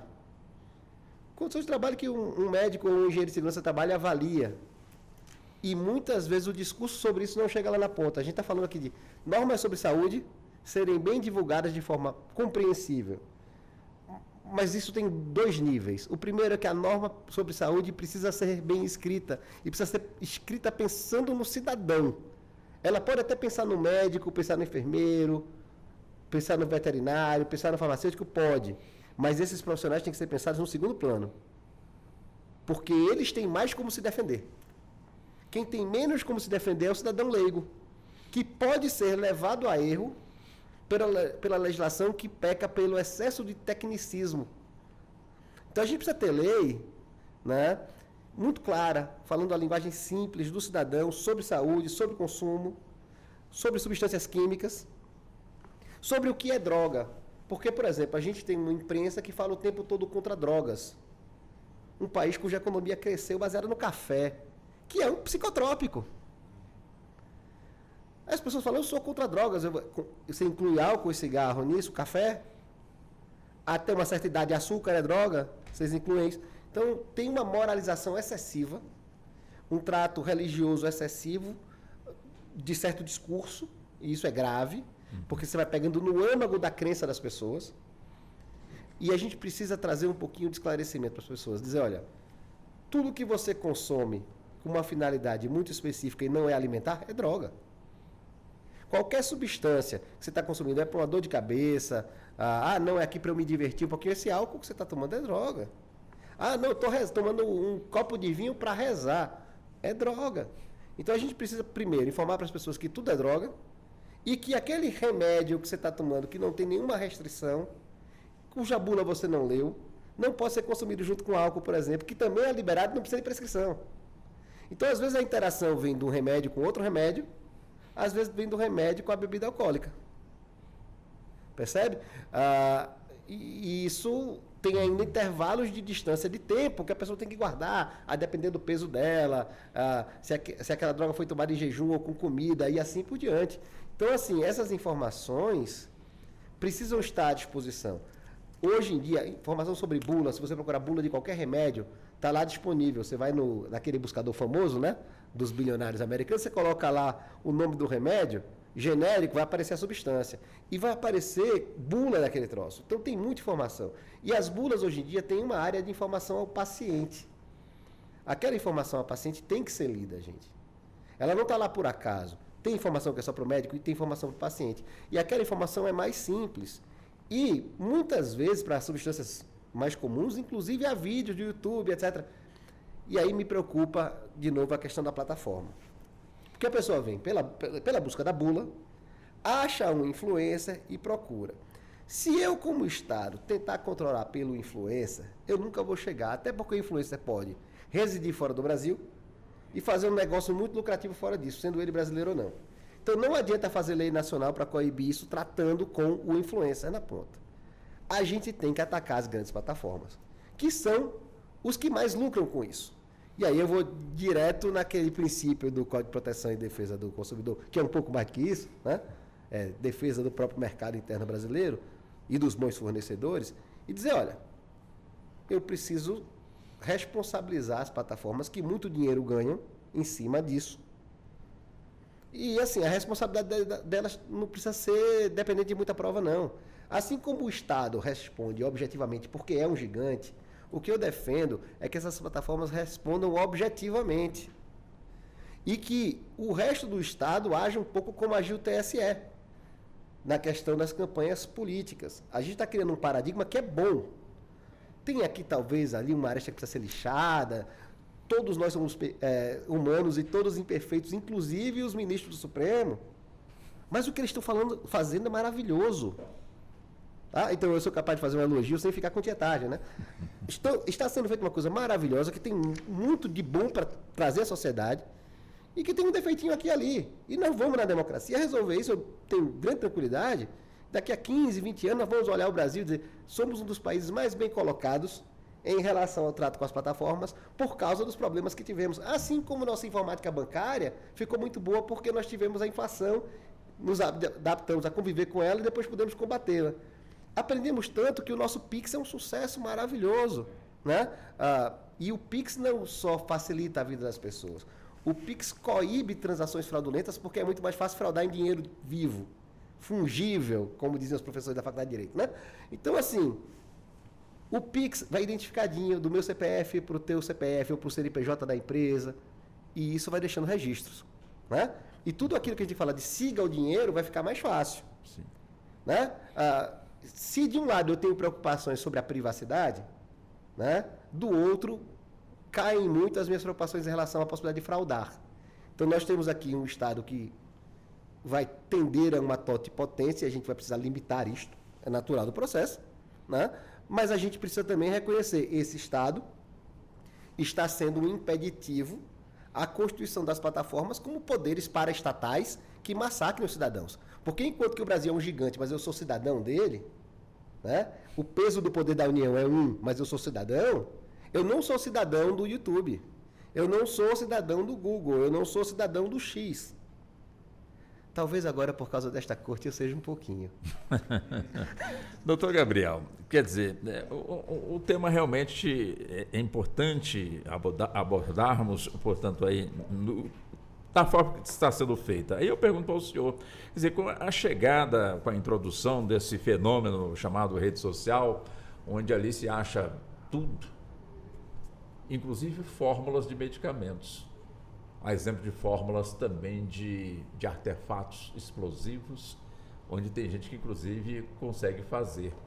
Será que se não tomarmos o devido cuidado, como estamos tendo cuidado para evitar que pessoas fabriquem bombas caseiras, será que também devemos investir para que portanto, na segurança, na fiscalização, para evitar que as pessoas encontrem ali a fórmula, buscam os ingredientes e fazem ali o seu próprio remédio, até mesmo remédios nocivos à própria saúde, remédios que de alguma forma aparentam ser para uma coisa e de repente estamos transformando um monstro? Certamente, Walter, certamente. As redes sociais produziram uma alteração muito profunda e substancial na forma de se relacionar das pessoas. Seja entre as próprias pessoas, seja naquilo que hoje nós estamos discutindo, que são ou relações de consumo ou as relações das pessoas com medicamentos. Já não é um fenômeno tão novo assim. Eu mesmo, antes de vir para cá, fui verificar, eu uso rede social há 15 anos. Sou cliente do Facebook há 15 anos, não sei nem se pode dizer o nome aqui, mas há 15 anos eu fiz a minha conta do Facebook e uso outras redes sociais, como hoje quase todas as pessoas utilizam redes sociais numa frequência diária. E as redes sociais, nesses últimos 15 anos, fizeram parte de um contexto maior, que foi uma alteração profunda na forma de relações de consumo em diversos âmbitos: transporte, hotelaria, mobilidade, uma série de outros. As redes sociais estão no centro desse fenômeno. E aí, o Dr. Fabrício levantou uma questão interessantíssima em relação... Hoje nós chamamos de digital influencers, influenciadores digitais. Quando nós começamos essa discussão, nós chamávamos de blogueiras. Não existia ainda essa compreensão do influenciador digital. Eu me lembro, me perdoe aqui, Walter, puxar um pouquinho uma narrativa histórica. Quando foi criada a Secretaria Nacional do Consumidor, em 2012, que foi um marco importante na defesa do consumidor do Brasil, e eu tive a satisfação de fazer parte da primeira composição da Secretaria Nacional do Consumidor, os temas vieram, dado que a defesa do consumidor encontrou, enfim, um status de Secretaria Nacional. Os temas começaram a chegar sobre aquilo que eram os anseios maiores da população brasileira naquele momento. Ainda não se falava desse tema. 2012. Ali por 2014, 2015, começou a surgir essa situação das então blogueiras. E aí, com a ajuda da academia, nós fomos tentando entender um pouco, né? Alguns, inclusive, dos estagiários de direito da Secretaria Nacional do Consumidor foram escrever as suas monografias de graduação sobre essa matéria. Hoje, alguns já são, inclusive, doutores em direito, tendo seguido no aprofundamento desse tema. E o grande X da questão naquele momento era: qual é a responsabilidade das blogueiras? Veja como esse tema é importante. Nós estávamos acostumados até então a um modelo de publicidade, aí de novo o tema que nos trouxe aqui, muito, muito claro. Havia o anunciante, o intermediador, a agência, o canal. Era claro esse contexto. E já tínhamos passado por uma discussão fortíssima antes, em relação à televisão, sobre qual era a responsabilidade do canal de televisão quando houvesse uma publicidade ilegal. O STJ se debruçou muito sobre esse tema, até chegar à seguinte conclusão: o canal de TV não é responsável pelas publicidades que neles se veiculam, a não ser quando ele tenha a capacidade, ou ao menos a suspeita, de que aquele anúncio contém ou pode conter uma ilegalidade ou um indício de ilegalidade. O STJ chegou aqui em relação aos canais de televisão, o que me parece um posicionamento bastante razoável. A responsabilidade é quem anuncia, a não ser quando o canal possa verificar, ao menos suspeitar de que há uma ilegalidade, e aí ele deve agir, inclusive, se necessário, não veiculando aquela publicidade. Com a rede social, todo esse nosso esquema caiu, porque não há mais clareza em relação a isso. Hoje nós já não falamos em blogueiras, falamos em influenciadores digitais. Quando um influenciador digital vem, por exemplo, na sua conta do Instagram, do TikTok, do X, e mostra um produto, ele não faz como antes, expondo num balcão, numa vitrine, apontando para a câmera. Ele faz uso daquele produto. Então, a própria forma em si da publicidade mudou. E você não tem mais a clareza de quem patrocina aquilo, qual é a estrutura que aquele anúncio tem, o que traz um desafio diante do Código de Defesa do Consumidor. Porque o Código diz que toda publicidade deve ser imediatamente verificada como tal. Ou seja, o consumidor tem que bater o olho e saber, é propaganda. É propaganda. No começo, o que a gente começou a obrigar lá no Departamento de Proteção e Defesa do Consumidor, do qual eu era diretor? Chega a ser cômico, hoje em dia não faríamos mais. Tinha que escrever na postagem. Publi. Tinha que vir lá escrito. Publi. Para fazer com que o código fosse cumprido. Para que o usuário da rede social, vendo uma postagem que fosse publicidade, lendo ali a palavrinha publi ou hashtag publi, ele identificaria imediatamente tratar-se não só do compartilhamento da rotina de alguém famoso, mas de uma publicidade. Hoje já não há mais a indicação do publi. Um ou outro até põe, mas não há mais a indicação do publi. E vou mais longe, Walter. Antes era muito fácil verificar a questão do patrocínio da publicidade. E o Código de Defesa do Consumidor dá uma importância a quem patrocina a publicidade. Só que hoje, na rede social, muitas vezes o influencer não é pago para fazer aquela publicidade.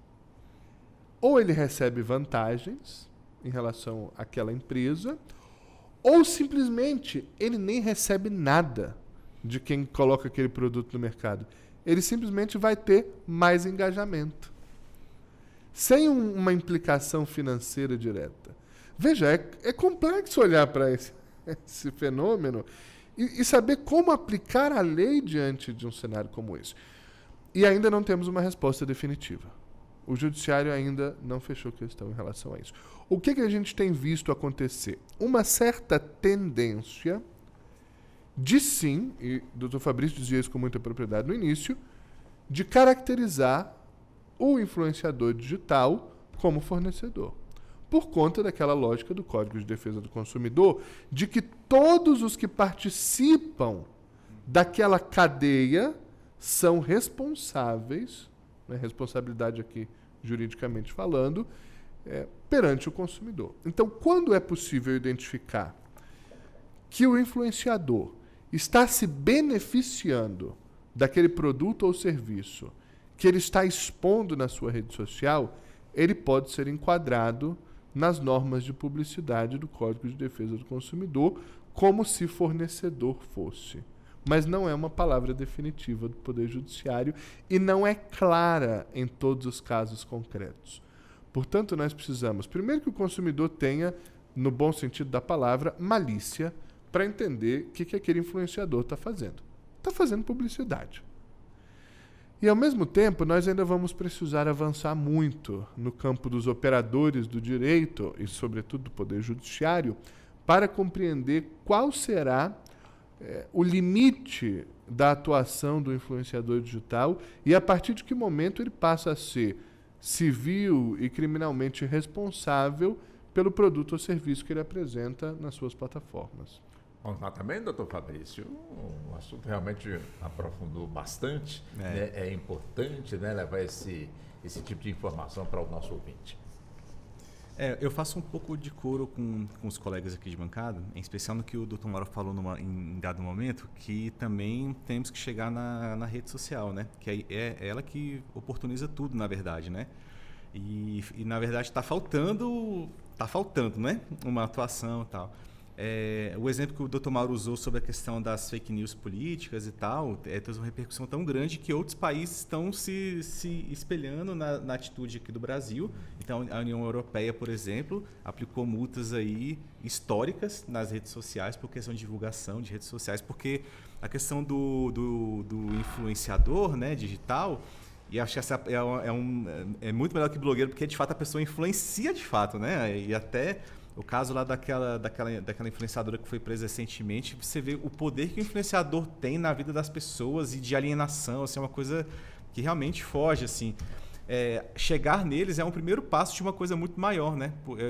Então, na minha fala aqui anterior, eu acho que não seria uma solução, mas uma resposta, responsabilizar os influenciadores, tal, porque é uma coisa muito mais acessível, muito mais possível de se conseguir hoje, né?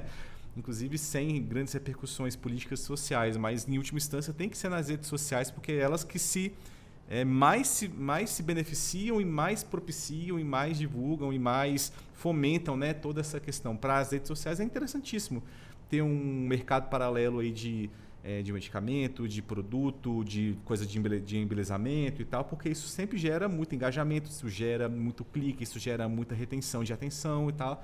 Então, para eles é interessante, é um mercado interessante, né? Por mais que se possa falar todas as questões legais, morais, éticas aí de toda essa relação, né? Então, acho que em última instância o alvo tinha que ser de fato mesmo a responsabilização das redes sociais, porque eu vejo que a gente está caminhando por um caminho que me lembra muito alguns filmes de distopia, de ficção científica, né? Em que as grandes empresas eram donas de coisas que hoje estão estatais, né? Então, o Estado é um Estado de uma empresa, um hospital não, mas o sistema de saúde como um todo é de uma outra empresa, que nem sempre é de saúde, grandes capitais e tal. Me parece, às vezes, que as redes sociais caminham muito para esse... E hoje ele já tem, né? Na verdade, um poder de influência estatal, assim, que chega a conduzir o rumo de um país inteiro, né? Então, eu acho que é inevitável chegarmos nesse ponto desse confronto com essas big techs aí. Falar em confronto com as big techs, eu creio que os senhores tomaram conhecimento no tamanho de uma multa que o governo russo aplicou, portanto, aí no Google. Ou seja, um número que eu, sinceramente, eu nunca tinha ouvido falar e quero crer que também muita gente não ouviu falar. Simplesmente uma multa que se chama, deixa eu ver aqui se eu consigo realmente falar, né? São, deixa eu ver aqui, 20 decilhões de dólares ou cerca de 20 bilhões de trilhões de dólares. E aplicou justamente essa multa que ela é bem maior do que o PIB mundial, né? Juntando o PIB de todo mundo, não chega nem na metade do valor dessa multa, aplicada pelo fato, portanto, dessa plataforma ter bloqueado canais de YouTube. Quer dizer, a gente falando aqui dessa questão, medicamento, publicidade, rede social, quer dizer, a impressão que se tem ainda em muitos casos de que a rede social não tem dono, quer dizer, é um canal livre, você pode fazer o que quiser, só que não é dessa forma. Quer dizer, do que nós estamos abordando, dessa multa, com tanto zero aqui, não sei se você já conseguiu ver tanto zero como temos aqui esse conhecimento. Enfim, como de alguma forma disciplinar realmente aí essa questão, né? Estamos falando de Brasil, mas é uma questão global, porque de lá pode mandar para cá, daqui pode mandar para lá, enfim.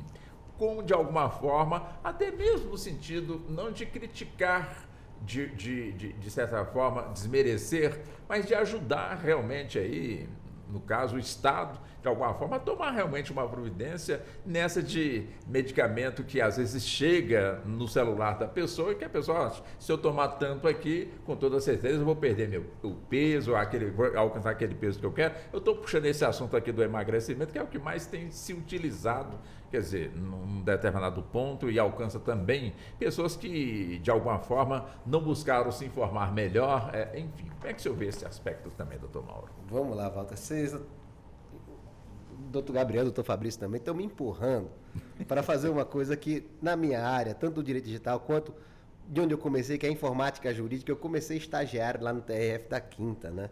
Do gabinete da vice-presidência, depois presidência, etc. E sempre pensando assim, na época era colocar o site no ar e coisas desse nível, né? Então faz muito tempo, eu tenho 50 anos, quando eu estava estagiando faz um bocado de tempo.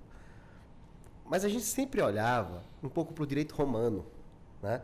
Olha para o passado, porque o passado é muito determinante do futuro. E o presente nos dá uma perspectiva muito pequena.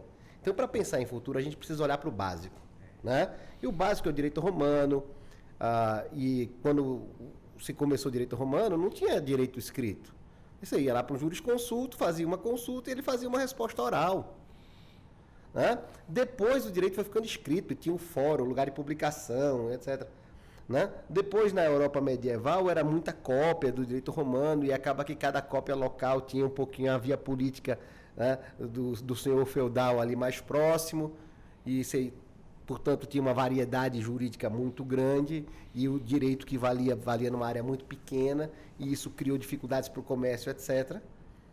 Mas essas coisas só foram sendo superadas quando o próprio direito começou a ser incorporado a algo novo, que era o papel impresso da imprensa do Gutenberg. O que a gente chama hoje de lei nacional é uma consequência direta de uma evolução tecnológica que permitiu copiar o mesmo texto de forma idêntica e distribuí-lo para um grande território. Então, havendo estradas, né, e havendo a capacidade de copiar, se fazia lei nacional. Tanto que quando o Brasil era colônia, Portugal proibia que aqui houvesse imprensas, porque as imprensas facilitariam rebeliões, né? E muito se lutou na Bahia, no Rio de Janeiro, em Pernambuco, por imprensas clandestinas. E isso faz parte da nossa gênese como povo. O Brasil decorre de termos conseguido fazer imprensas. E depois decorre da biblioteca do Infantado de Portugal ter sido trasladada para o Brasil em 1808. E Portugal não tem a biblioteca dos reis que os outros países da Europa têm, porque essa está aqui conosco no Rio de Janeiro, na Biblioteca Nacional, né? Então, veja, a gente tem um passado aqui à disposição que os outros países da América do Sul não têm. A gente tem todo o histórico de uma monarquia europeia e da construção dessa legislação. E isso é pouco pesquisado. Os historiadores do direito no Brasil têm pouco espaço, têm pouca bolsa do CAP, CNPq, etc. Porque o estudo da história do direito e o estudo do direito comparado são fundamentais para que a gente possa compreender como é que a gente vai engajar a ordem jurídica estatal nesse futuro que está sendo construído. Claro, a gente tem uma coisa de muito sucesso no Brasil no combate à fake news e numa interlocução direta entre o nosso judiciário e essas grandes empresas que talvez não sejam mais abarcáveis pelo conceito do que é uma empresa. Essas sociedades não são mais sociedades comuns. Elas são uma outra coisa entre a sociedade e o Estado. Elas são um fenômeno econômico novo. Também a gente precisa entender isso. E isso não está na legislação. Mas, mais do que isso, e aí eu vou começar por onde o direito começa no Brasil sempre. As instruções normativas e portarias de sempre no papel, os formulários da Receita Federal, por exemplo, foram sendo substituídos.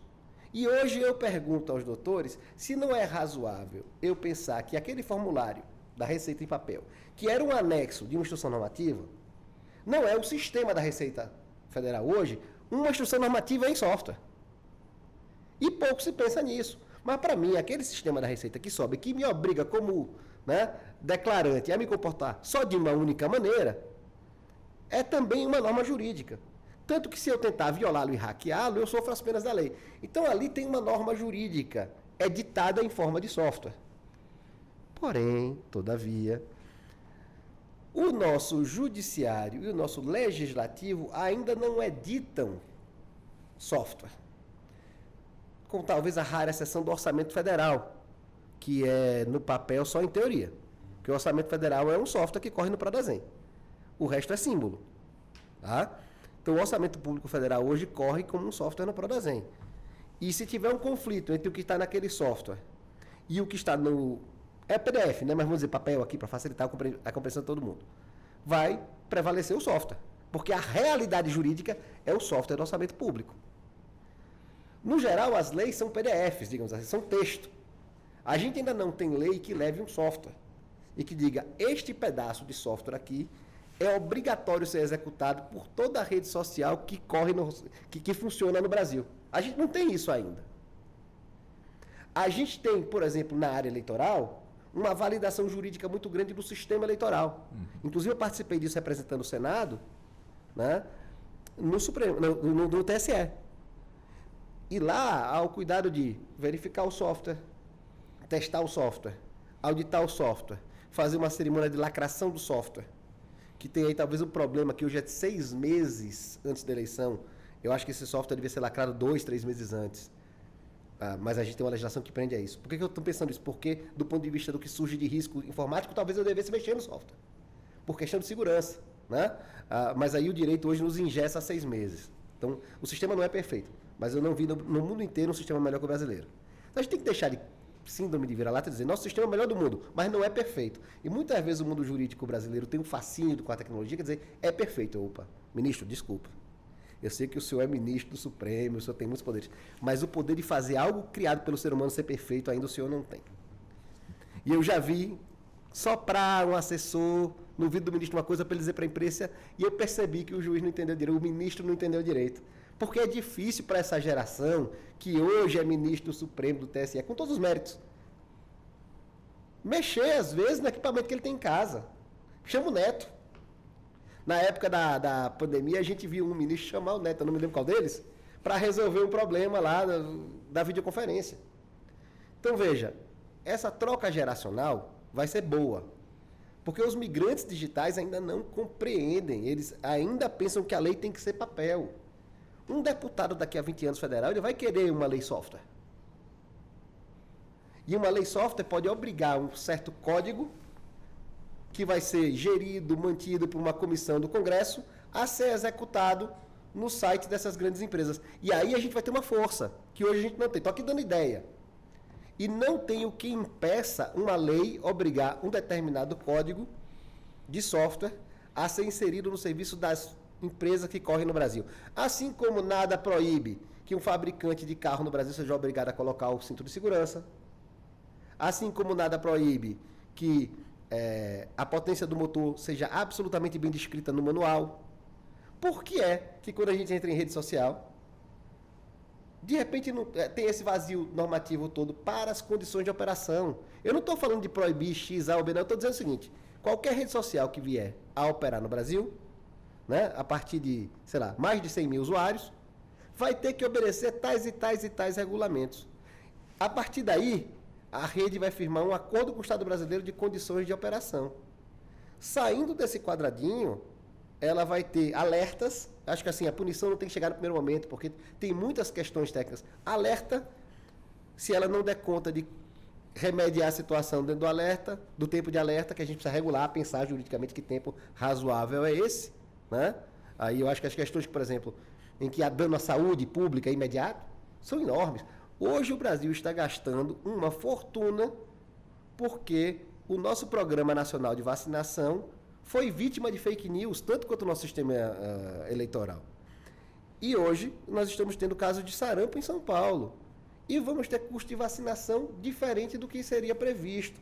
Então, tendo doenças que já eram consideradas praticamente erradicadas e que está voltando, está tendo surto de sarampo, surto de poliomielite que está voltando muito forte, até mesmo de sífilis, para você ter noção, até sífilis está sendo surto no Brasil em vários rincões. Então, assim, é um negócio de volta de doenças que eram controladas, que tinha todo um cuidado epidemiológico muito certinho, que desandou. Isso vou entrar no mérito do aumento do HIV e AIDS, que também está vertiginoso também, né? São doenças da desinformação. Uhum. E doenças da contra-informação. Então, quem quiser fazer uma pesquisinha na internet, entra aí e procura a diferença entre desinformação e contra-informação. Perfeito. Bom, nosso tempo já passa a ser controlado no sentido, já que estamos caminhando para o fechamento, ou seja, um debate extremamente importante e que os nossos convidados estão trazendo aqui para todos nós, né? Inclusive para você que está aí nos acompanhando tanto pela 104,7 FM, como também nos acompanhando pelo canal do YouTube aqui da Rádio Justiça. Eu peço licença aos doutores, um minutinho, já que eu tenho aqui as manchetes do nosso Jornal da Justiça, que entra no ar logo mais às 18 horas, e eu já recebi então aqui as manchetes dos nossos editores. Então vamos lá, com as manchetes do jornal desta sexta-feira. Supremo Tribunal Federal determina retirada de circulação de obras literárias jurídicas com teor homofóbico e discriminatório. STF vai rediscutir competência da Anvisa para proibir a importação e a comercialização de cigarros com aditivos. Polícia Civil busca envolvidos no ataque a ônibus de torcedores em São Paulo.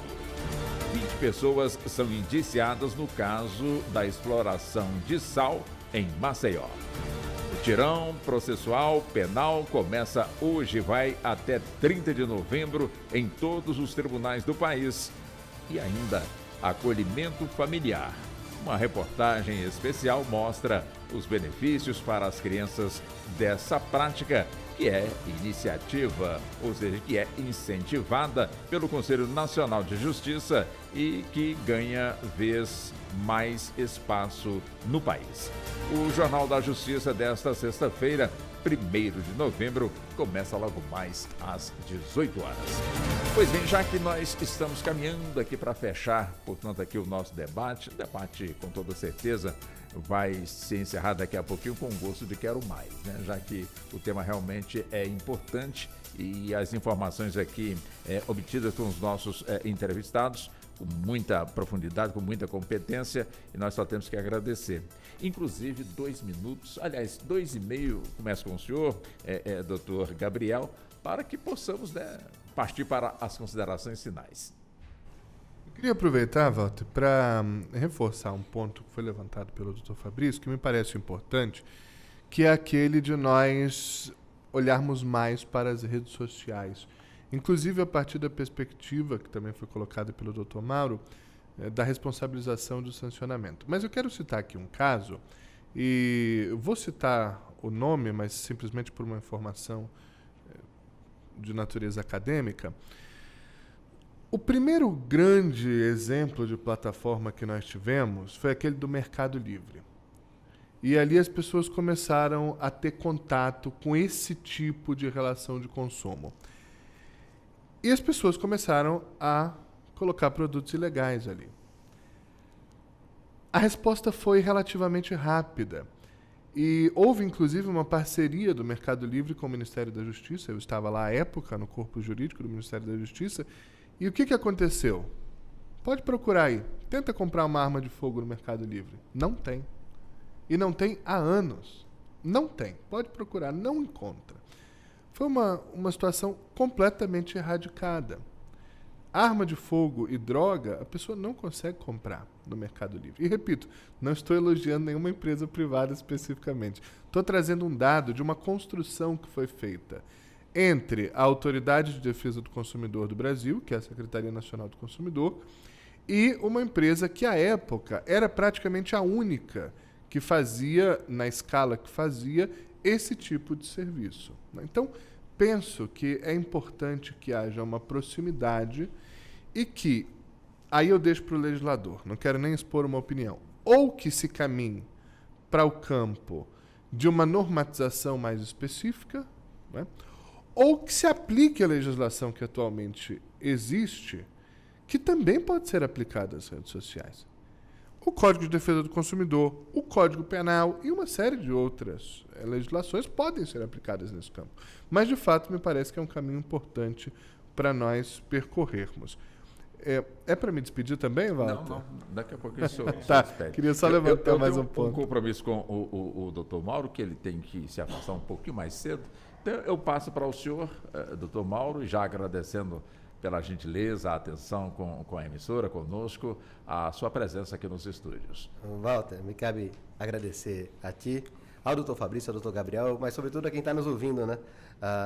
Num mundo em que tem tanta informação de má qualidade, é importante que as pessoas se habituem a se expor à informação de qualidade. É um pouquinho mais chato de absorver, é um pouquinho mais trabalhoso, é um pouco, a gente falou tanto de academia hoje, é um pouco como malhar com regularidade e com disciplina, que é bom para a saúde, mas é muito mais difícil do que consumir aquela tal substância para cavalo, né? Então, enfim, é isso, as pessoas tomam substâncias dedicadas a equinos. Enfim, porque é burro, né? Burro e equino é quase a mesma, né? Os asininos e os equinos são primos, né? Então deve ser por isso que tomam. Veja, a gente precisa ter essa ênfase na boa informação. A boa informação é um direito, a Constituição nos garante. Mas hoje em dia estamos vendo cada vez mais que a boa informação é um dever de todos nós. Sem boa informação não há uso, nem gozo, nem fruição de direito, outro nenhum que seja.